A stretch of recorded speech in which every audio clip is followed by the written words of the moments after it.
नमस्कार, मैं संजय सनम। जिस घड़ी का था इंतजार वो घड़ी आ गई। इस वक्त जब टेलीविजन पर निर्णय बहुत तेजी से आगे बढ़ रहे हैं, उत्तर प्रदेश में Bharatiya Janata party clean sweep करती हुई समाजवादी पार्टी और बहुजन समाजवादी पार्टी दोनों को, माने बुआ और बबुआ दोनों की पार्टी को साफ करती हुई जिस तरह से आगे बढ़ी है, पंजाब में जिस तरह से कांग्रेस आगे बढ़ी है, गोवा के परिणाम अभी अनिश्चित से हैं और मणिपुर में भी टक्कर है। उत्तराखंड में भी भारतीय जनता पार्टी ने कांग्रेस को बुरी तरह से परास्त अभी तक के रुझानों में कर दिया है।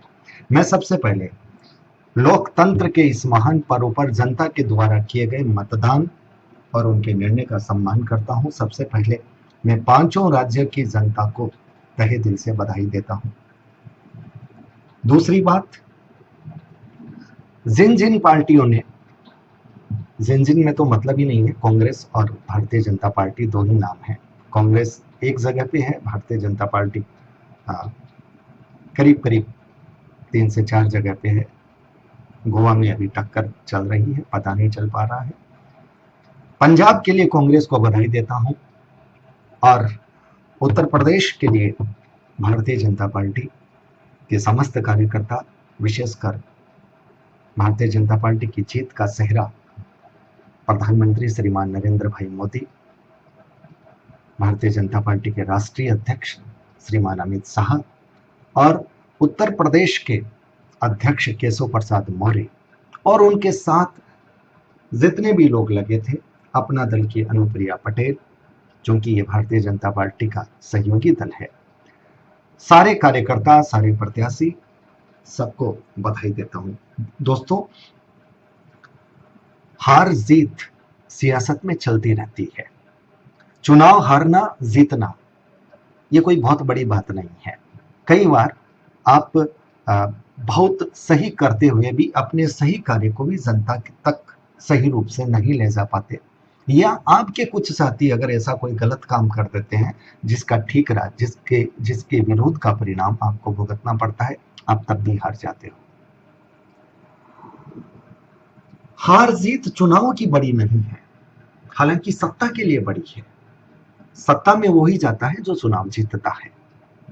लेकिन मैं जो इशारा कर रहा हूं, मैं कह रहा हूं उसूलों की बात। हमको उसूल नहीं हारने चाहिए। जो जीत रहे हैं उनको इस बात का ध्यान रखना होगा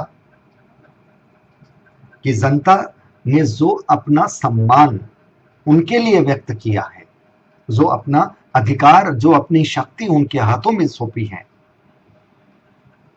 उनके सपनों को पूरा करना यह उनका दायित्व बनता है। सियासत का रण उत्तर प्रदेश, गोवा और पंजाब पर करीब 1 महीने पहले मैंने भी ज्योतिष चार्ट से, होरारी एस्ट्रो से मैंने भी अपनी बात कही थी।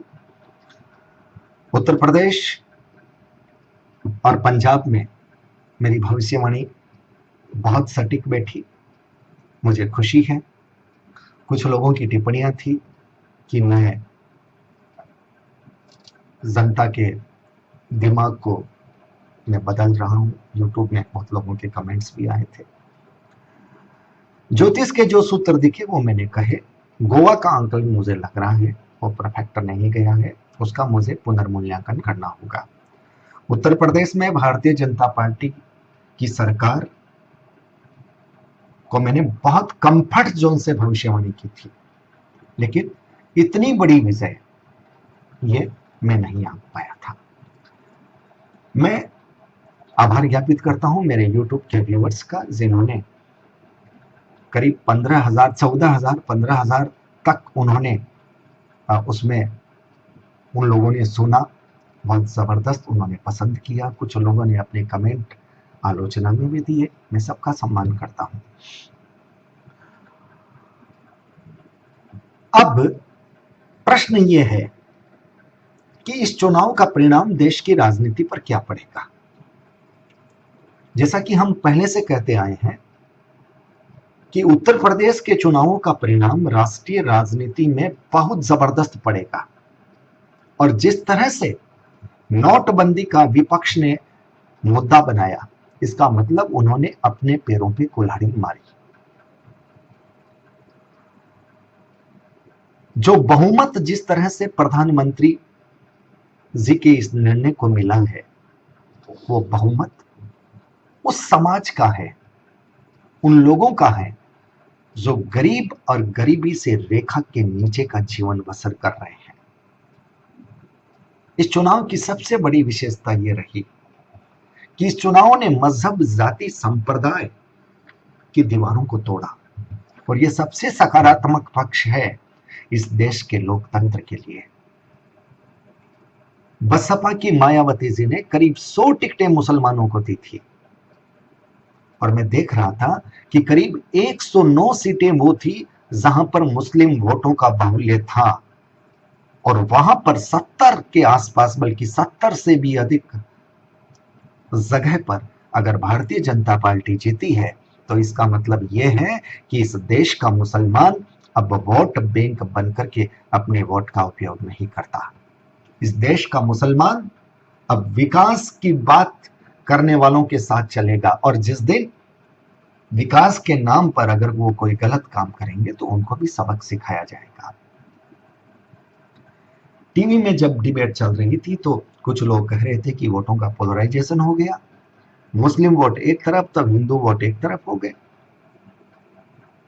मानता हूं ये गलत है, लेकिन आप तब क्यों नहीं बोलते जब किसी भी पार्टी का कोई नेता मुसलमानों को कहता है कि आप सारे एक तरफ वोट दीजिए, आपका वोट बेकार नहीं जाए? क्या वो तब पोलराइजेशन नहीं होता? मुझे दुख इस बात का है कि इस चुनाव में आदमी की जात तो छोड़िए, इस चुनाव में पशुओं तक को भी नहीं बख्शा गया। गुजरात के गधों का जिक्र किया, और मुझे लगता है अखिलेश को मोदी ने नहीं, गुजरात के गधों की तो लत्ती ने मारा है। अरे शालीनता होनी चाहिए। गुजरात के गधों का उत्तर प्रदेश के चुनाव से कोई मुद्दा नहीं, वो कोई उत्तर प्रदेश के लिए समस्या नहीं। और आपने ये भी नहीं देखा कि बिग बी उनके लिए बोल रहे थे, आपने उनको भी, मतलब किसी कलाकार को भी आपने नहीं छोड़ा। तो जनता अब समझदार हो गई है। ये इस देश के लोकतंत्र की सबसे बड़ी खबर है कि जनता अब जाति, पंथ, संप्रदाय, भाषा के नाम पर नहीं, जनता अपने सम्मान और स्वाभिमान के नाम पर वोट दे रही है। वो ये देख रही है कि उसका सम्मान कौन रख सकता है। अगर उसके साथ कोई अन्याय हो और अगर वो पुलिस थाने में जाए तो क्या उसकी एफआईआर हो सकती है? क्या उस मुजरिम के खिलाफ पुलिस कार्रवाई कर सकती है? या अगर वो मुजरिम किसी पार्टी का कैडर हो या किसी पार्टी के नेता का खास चमचा हो, तब क्या उसे न्याय मिल सकता है? ये प्रश्न था, और जनता ने अखिलेश सरकार को इसलिए नकारा कि लॉ एंड ऑर्डर, कानून व्यवस्था बहुत चरमरा गई थी। पुलिस थाने पार्टी कार्यालय जैसे लग रहे थे, और इसलिए सबक मिला अखिलेश को, जो मिलना चाहिए था। कोई भी पार्टी, कोई भी नेता और कोई भी पार्टी का कैडर अगर इसलिए अपना वर्चस्व दिखाता है कि वो अमुक पार्टी का कैडर है, अमुक पार्टी का नेता है और उसकी यहां पर सरकार है, और उसके नाम पर अगर पुलिस न्याय नहीं करती, मुजरिम को संरक्षित करती है, बल्कि जिसके साथ अन्याय हो रहा है अगर उसको सुरक्षा नहीं देती, तब फिर जनता का जवाब ऐसे ही आता है। इसलिए मैं फिर कह रहा हूं कि हार जीत मुद्दा नहीं है। चुनाव हारे या जीते ये इतनी बड़ी बात नहीं है। बात यह है कि आप उसूल हार गए, आपने उसूलों को दांव पर लगा दिया और एक तरह से यह बन गया मोदी विरोध। और वो विरोध ऐसा कि सब एक। एग्जिट पोल के वक्त अखिलेश का बयान इस तरह से आना कि बुआ का भी साथ लेने में कोई हर्ज नहीं है। अरे अब तो बुआ, आप, राहुल और भी किसी को मिला लो। ये इस तरह की राजनीति अब नहीं चल सकती। जनता ने ये संकेत दिया है और ये बहुत अच्छा संकेत है। मैं भारतीय जनता पार्टी के नेताओं से ये आग्रह जरूर करूंगा, विशेषकर उत्तर प्रदेश और उत्तराखंड, कि नैतिकता को सबसे बड़े रूप में देखें, नैतिकता को साथ में रखें। पावर का अर्थ यह नहीं कि हम उसका मिसयूज करें। सत्ता का अर्थ उसका सदुपयोग है और उसका जनता के लिए उपयोग है। मैं फिर ये कहूंगा, मैंने पिछली वीडियो में भी ये कहा था, मुझे भी अच्छा नहीं लगा था मोदी जी 3 दिन तक जब काशी रहे थे, लेकिन मुझे लग रहा है कि मोदी जी क्या करते। अब अगर इनको 5 साल मिलते हैं उत्तर प्रदेश में सरकार चलाने के, और उसके बाद भी अगर मोदी जी को 3 दिन 4 दिन वहां अगर रहना पड़ता है, तब यह बहुत बड़ी विफलता की बात होगी। मैं ये कहना चाहता हूं, जो भी पार्टी जहां भी सरकार बनाती है, चलाती है, मैं ये कहना चाहता हूं कि आपको जो वक्त मिलता है 5 साल का, आप उसमें उतना काम कर दीजिए कि चुनाव के वक्त आप आराम कीजिए, उसके बाद जनता अपना काम खुद करेगी।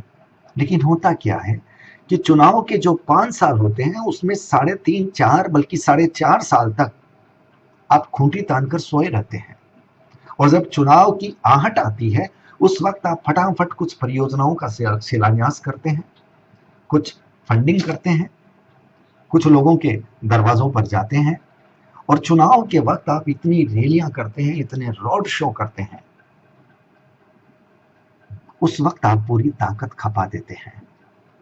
जबकि होना यह चाहिए कि चुनाव के वक्त आपकी स्थिति वो हो कि जैसे परीक्षा आपने 4.5 साल तक दे दी, उसके बाद का वक्त परिणाम आने का है और वो परिणाम जनता देगी। आपको तो सिर्फ नामांकन भरना है। आपने अगर काम किया है तो जनता उसका जवाब अपने मताधिकार से जरूर देगी। और मैं चाहता हूं इस देश की राजनीति में यह प्रक्रिया शुरू हो जानी चाहिए। जो लोग 4.5 साल तक जगते नहीं हैं और 6 महीने के अंदर में फिर तेजी से चलते हैं और फिर प्रलोभन देते हैं, फिर कुछ नई परियोजनाएं लाते हैं, फिर नए वादे करते हैं, उन लोगों को सत्ता नहीं मिलनी चाहिए।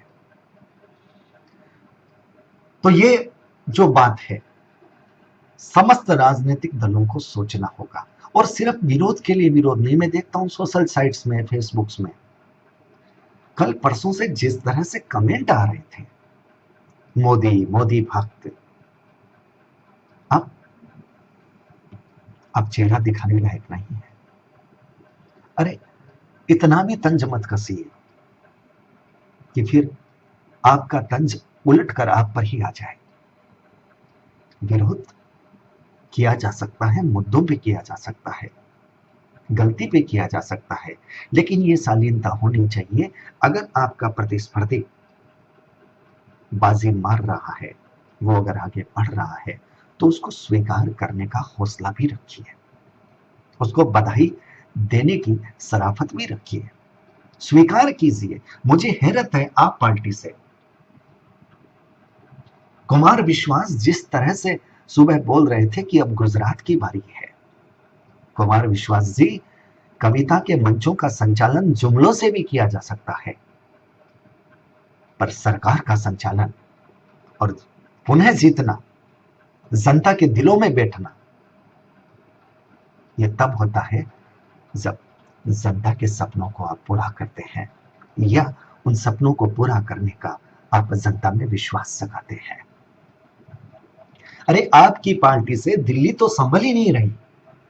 पंजाब में आप सोच रहे थे कि सैकड़ा मारेंगे और पंजाब में आपकी स्थिति क्या है, हास्यास्पद। जिस पंजाब में आपने दिल्ली को छोड़ करके आपने दिल्ली का अधिकांश समय पंजाब के चुनाव के लिए लगा दिया। आज दिल्ली की जनता अगर आपसे सवाल करे कि आपके मुख्यमंत्री दिल्ली को छोड़ करके पंजाब में इतने दिन क्या कर रहे थे, आप प्रधानमंत्री पर तो सवाल उठा देते हैं। आपने अपने मुख्यमंत्री से सवाल क्यों नहीं पूछा? बहुत ईमानदार कवि बनते हैं आप, शब्दों की पूजा करते हैं आप, लेकिन इस तरह की सियासत ये आप जैसे शब्दों के पथिक से उचित नहीं कही जा सकती। पूछते कभी केजरीवाल से कि आप दिल्ली के मुख्यमंत्री हैं, आप दिल्ली में ज्यादा रहा करो, आप पंजाब में क्या कर रहे हैं?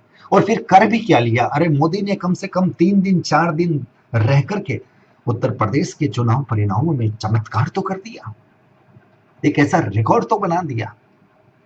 क्या किया केजरीवाल जी ने? कहां सो की बात कर रहे थे। और जब तक मैंने देखा, मुझे नहीं पता इस वक्त जब मैं रिकॉर्डिंग में हूं सीटें कितनी बड़ी कम है, उस वक्त 25 से 28 के बीच का आंकड़ा था। कहीं आप सरकार बनाने की बात कर रहे थे और आपके आपके जो नेता हैं जो टीवी डिबेट में बैठते हैं उनको इतना भी इल्म नहीं है। अरे जब करीब 2 घंटे हो गए हैं और अनुमान एकदम साफ दिख रहे हैं, उसके बाद भी वो कह रहे हैं कि अभी आधा घंटा रुकिए, अभी अभी हम परिणाम पलटेंगे, अभी हम सरकार बनाएंगे। अरे थोड़ी तो शर्म करो, हकीकत को स्वीकार करने की कोशिश कीजिए। सियासत है, सियासत को जिस तरह से लोग नीचे गिरा चुके हैं, कलम की दुनिया वाले भी अगर ऐसा ही करेंगे तो इसका मतलब यह है कि आप कलम को भी कहीं नीचे गिरा रहे हो। एक उत्तर प्रदेश के भी शायर हैं, मैं नाम नहीं लेना चाहता, जो मदरसों की बात करते हैं और सियासत की बात करते हैं, मोदी को गालियां देते हैं। अरे दो आप गालियां, अगर उनकी कहीं गलती है, कहीं खामी है, आप विरोध करो, लेकिन अगर आपको विरोध करना है, गाली देनी है, तो गाली में भी कुछ तहजीब के शब्द ऐसे रखो कि जिससे तंज भी हो जाए और लगे कि आपने गाली की भी गरिमा रखी है। ये कैसे शायर हैं जो ये कह देते हैं कि हम समाजवादी पार्टी के लिए मस्जिदों में हम नमाज अदा करते हैं। अगर आप किसी का पक्ष रखते हो और दूसरे का विपक्ष करते हो तो ईमानदारी रखो, ईमानदारी इतनी रखो, आप जिसका पक्ष रखते हो उससे भी सवाल कभी किया करो। ये वो शायर हैं जो हिंदुस्तान को जब पढ़ाते हैं तो अकबर का इतिहास पढ़ाते हैं। मैं कहना चाहता हूं ये हिंदुस्तान है, ये किसी अकबर का इतिहास नहीं। अगर इतिहास अगर यहां पढ़ना है तो यहां पर इतिहास पढ़ा जाए हमीद का, इतिहास पढ़ा जाए यहां पर कलाम का, इतिहास पढ़ा जाए भगत का, आजाद का, चंद्रा का, सुभाष का, राणा प्रताप का, झांसी की रानी का। आप किस हिंदुस्तान की बात कर रहे हो? शायरी कर रहे हो, गजल कर रहे हो, कुछ मंचों पर आपने अपनी पकड़ बना ली, बल्कि उनके उनके कसीदे पढ़ करके आपने अपनी पकड़ बना ली। आपकी आवाज बहुत प्यारी है, बहुत अच्छा आप गाते हो, इसमें कोई शक नहीं, इसकी मैं तारीफ करता हूं। आपका शब्द संयोजन बड़ा अच्छा है, इसकी भी मैं तारीफ करता हूं, लेकिन आपकी नीयत बहुत खराब है। नीयत को अच्छा बनाइए, क्योंकि इस तरह के लोग जब शब्दों की दुनिया में आते हैं और मंचों की दुनिया से ऐसी बात करते हैं तो इस तरह के लोग आम जनता को भ्रमित करते हैं। जबकि कविता, गजल ये जगाने का काम करती है, ये भ्रमित करने का काम नहीं करती।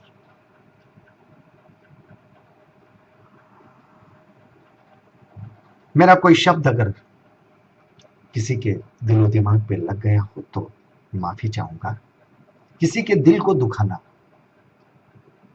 ये मेरी चाहत नहीं है, लेकिन हाँ, हकीकत कहता हूं, और हकीकत कहता हूं तो वो कड़वी होती है, और वो कड़वी होती है तो ये तो स्पष्ट है कि आपको मीठा जायका नहीं दे सकती, लेकिन उस कड़वी हकीकत को समझने की कोशिश जरूर करनी चाहिए। एक बात साफ है कि जनता का पैमाना बदल रहा है। वोट देने पर उसका जो एक सोच का अंदाज है वो बदल रहा है।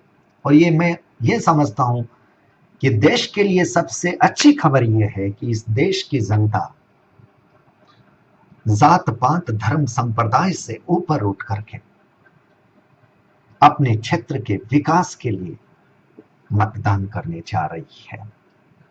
एक खबर अच्छी यह है, मैं सुन रहा था कि उत्तर प्रदेश में महिलाओं की अधिक संख्या वोटिंग में रही है। और मैंने अपने उस ज्योतिष वीडियो में एक बात कही थी कि इस चुनाव में, आप सुन लीजिएगा, वो विल विन यूपी। उसमें मैंने स्पष्ट कहा है कि इस चुनाव में महिलाओं की भूमिका अहम रहेगी। वो चाहे महिलाएं वोट देने वाली हो, वो चाहे महिलाएं चुनाव प्रचार करने वाली हो, और वो चाहे महिलाएं मंत्री परिषद में आने वाली हो। और मुझे लगता है कि मंत्री परिषद में महिलाओं की संख्या बहुत अच्छी रहनी चाहिए, ये लग रहा है। मैं अपनी उस ज्योतिष गणित से ही कह रहा हूं कि महिलाओं की संख्या अधिक अच्छी रहनी चाहिए। दोस्तों, समय बहुत हो गया है, 22 मिनट से ऊपर का हो गया है।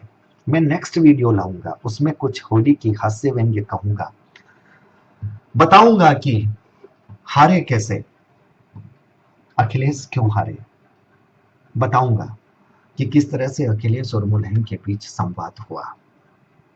ये कविता हंसी मजाक की बात है, पता नहीं सच भी उनके बीच में हुआ होगा या हो जाए, नहीं मालूम।